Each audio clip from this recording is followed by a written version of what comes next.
ila siratal mustaqim wa ala alihi haqqa qadrihi wa miqdaril azim. Alhamdulillahi rabbil alamin, la haula wa la quwata illa billahil aliyyil azim. Halaman 568.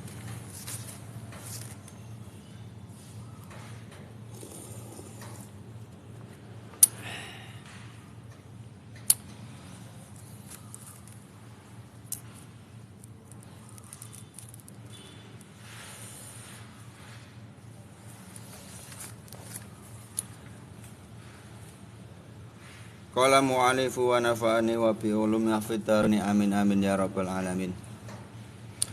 Qala tawu sapa Kanjeng Nabi Muhammad sallallahu alaihi wasallam, al-aitu utawi wong kang narik bali fi hibatihi ing dalem pawewe, kal aidi wong koyok wong kang narik bali fi koihi ing dalem oleh riyake wong.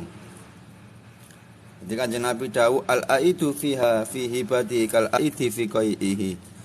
Orang yang menarik kembali pemberiannya itu seperti halnya orang yang meludah kemudian dia ambil kembali riyaknya. Oke. Jadi ini warning bagi kita. Ketika kita memberi sesuatu itu dilarang untuk meminta kembali. Nah, ini seperti halnya kal aidi fi qaihi. Seperti halnya kita meludah kemudian ludahnya kita dilatih. Saking apanya ini? Saking jijiknya. Kaya wong ngeludah riak emang lho didilati. Nggak boleh nggih. Itu yang pertama, kita nggak boleh tidak boleh menarik kembali pemberian kita kepada orang lain, karena itu seperti mendilati riak yang sudah kita keluarkan. Qala tahu sapa Kanjeng Nabi Muhammad sallallahu alaihi wasallam, al-ainu utawi penyakit ain iku hakun hak. Ini nomor 2 hadis tentang ain. Ada penyakit namanya penyakit ain. Penyakit ain itu benar. Penyakit ain itu adalah penyakit yang dihasilkan dari pandangan orang yang mendengki kita. Jadi sehat kok moro-moro loro, nah itu penyakit ain. Panas. Oleh karena itu sebaiknya kita itu jangan sering-sering membuat status anak-anak kita. Anak-anak kita, istri kita, kita sendiri itu jangan sering-sering ditaruh di sosial media, karena di luar sana banyak orang yang mendengki dan itu akan menyebabkan penyakit ain. Penyakit ain itu caranya yaitu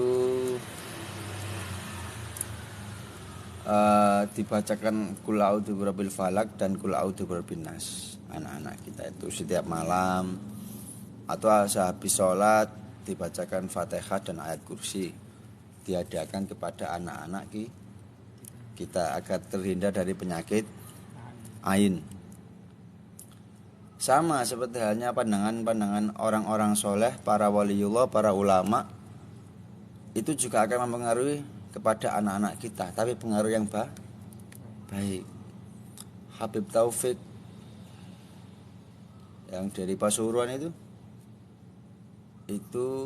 ketika dibawa ke Habib Soleh Tanggul, sebetulnya namanya bukan Habib Taufik, cuma diganti oleh Habib Soleh Tanggul, diberi nama Taufik, dan Habib Soleh mengatakan ganti namanya dengan Habib Taufik, dia kelak akan menjadi orang besar.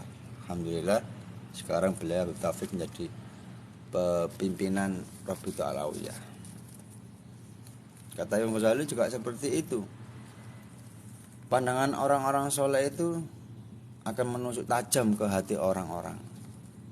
Mulane nek duwe anak-anak itu usahakan jangan sampai tidak pernah dibawa ke para kiai, para ulama, para waliullah. Karena itu akan memberikan efek kepada anak tersebut di dalam hatinya. Akan menjadi orang anak soleha, anak soleh-soleha, anak yang sehat walafiat, anak yang besar. Sebaliknya, pandangan orang yang penuh dengki itu akan mempengaruhi anak-anak kita sehat kesehatannya.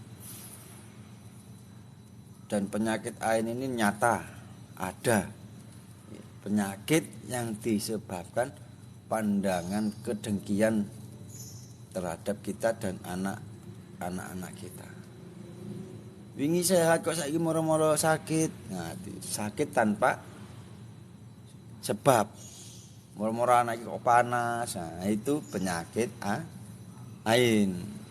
Caranya dibacakan Qul a'udzu birabbil falaq dan Qul a'udzu birabbin nas.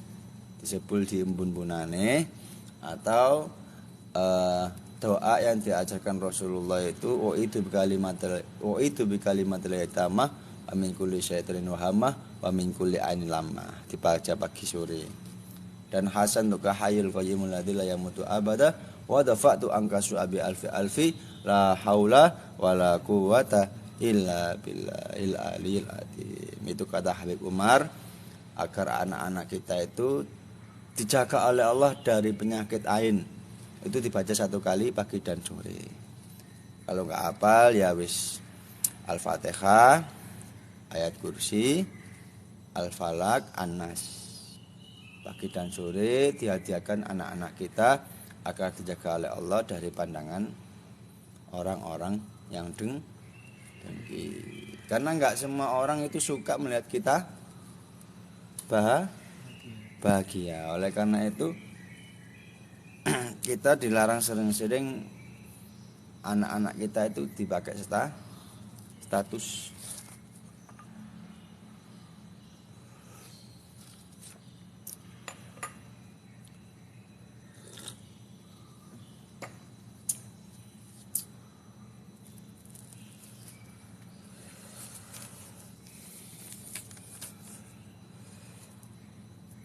Imam Ghazali itu bukan anaknya seorang kiai, seorang syekh, seorang ulama. Beliau anaknya orang yang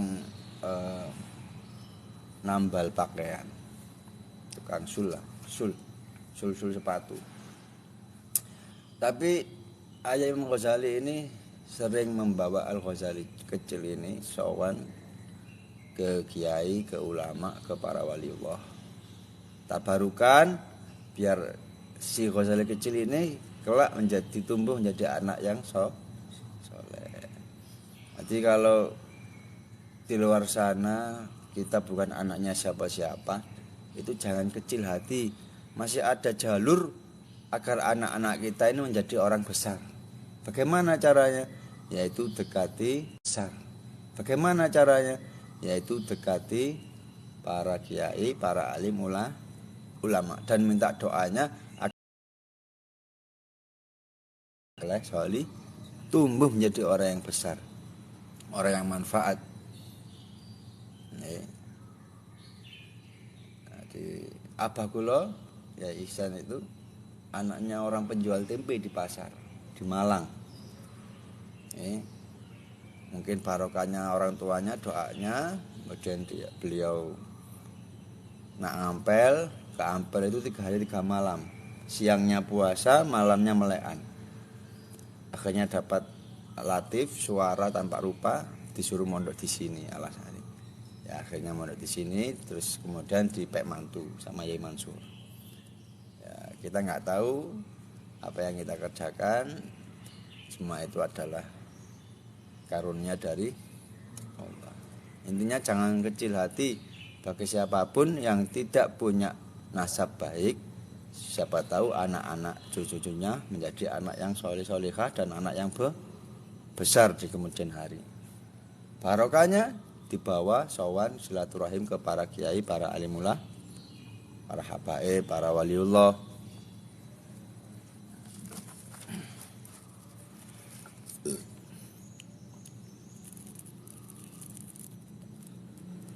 Ada itu sebuah cerita Syekh Abdul Qadir Al Jailani. Itu rumahnya pernah kemalingan. Kemalingan, hati maling memang metu dadi wali. Melbu maling metu jadi wali. Berkat Sultanul Aulia pandangan. Lah paling iki rencanane iku aku tak nyolong nang Syekh Abdul Qadir Jailani rek sapa oleh rahmat. Niate apik niat. Kelakuane elek niate apik. Masyaallah dadi wali.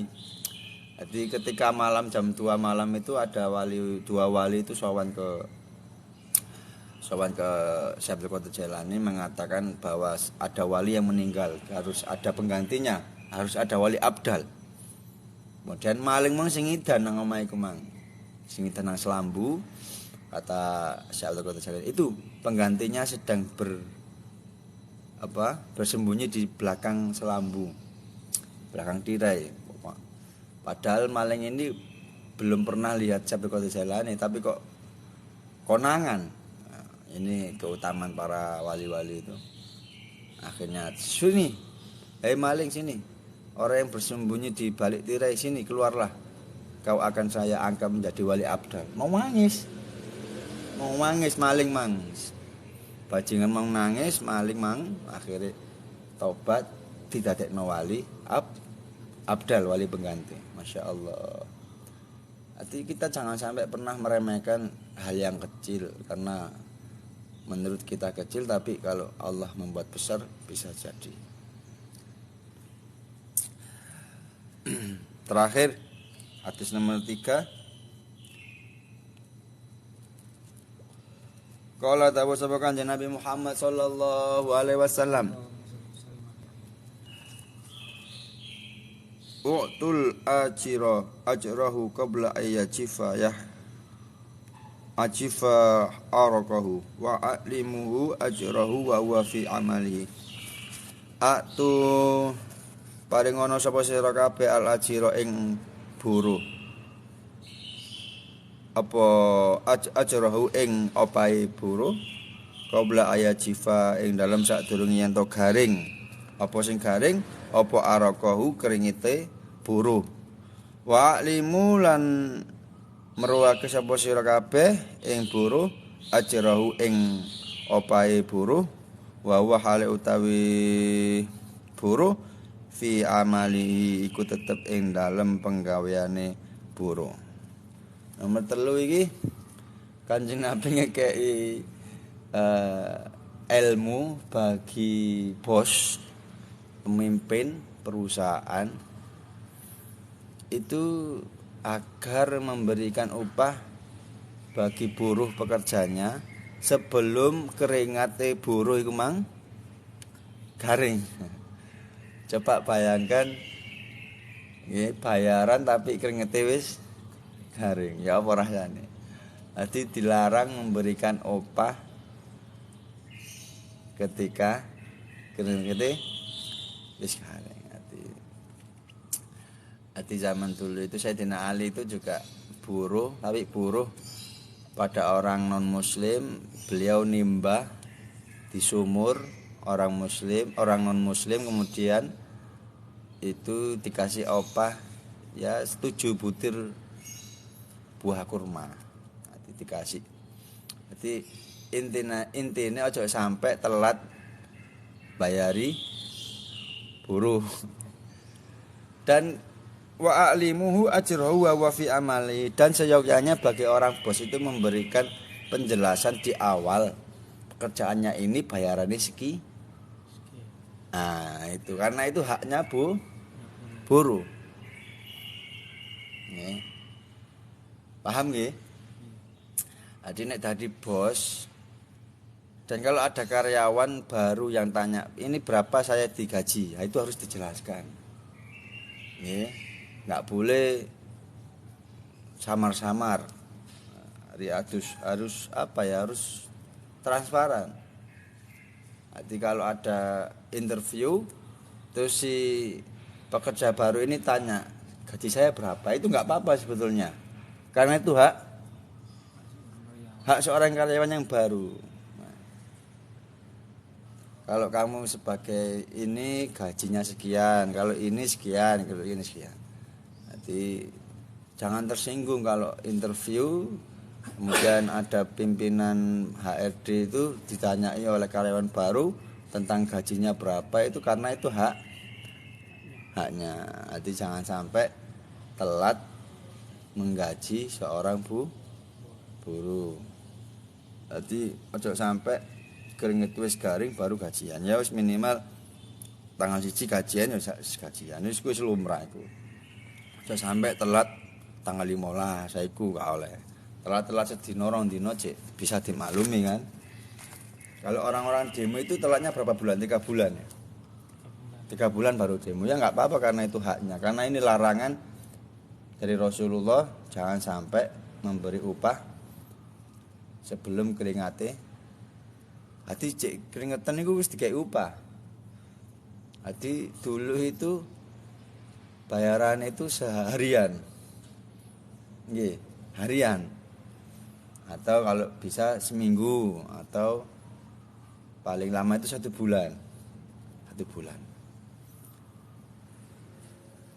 Nggih, niku wau pun 3 hadis niki kesimpulannya yang pertama dari Rasulullah, orang yang memberi itu dilarang untuk menarik pemberiannya, karena itu seperti halnya dilatih idune dewe. Nomor 2, penyakit ain itu nyata, ada, benar. Penyakit disebabkan pandangan yang penuh dengki orang lain kepada kita, istri kita, anak-anak kita.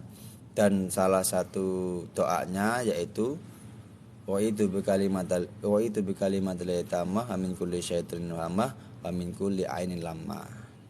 Itu dari Rasulullah. Dan hasan tukahayil qayyimul ladzi la yamutu abada wa dafatu angka su'abi alfi la haula wala quwata illa billahil aliyil azim. Itu doanya. Atau kalau enggak hafal ya Al-Fatihah dan ayat kursi pagi dan sore, dan surat Al-Falaq dan surat An-Nas.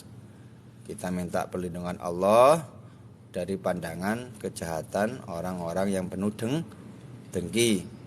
Kemudian nomor 3, kita kalau jadi bos itu dilarang telat gaji karyawan. Dan di awal itu harus dijelaskan pekerjaannya ini gajinya sekian. Nah, itu semoga barokah manfaat. Al-Fatihah. A'udzubillahi minasyaitonirrajim. Bismillah. Alhamdulillahirabbil alamin arrahmanir rahim maliki yaumiddin. Iyyaka na'budu wa iyyaka nasta'in ihdinas siratal mustaqim. Shiratal ladzina an'amta 'alaihim ghairil maghdubi 'alaihim waladdallin. Amin. Kalau ada pertanyaan silahkan. Kalau enggak ada kita tutup.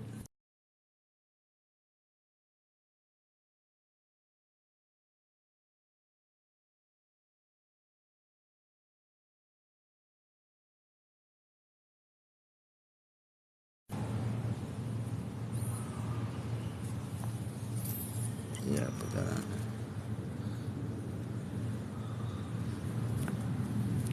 Ada pertanyaan Mas Salahuddin?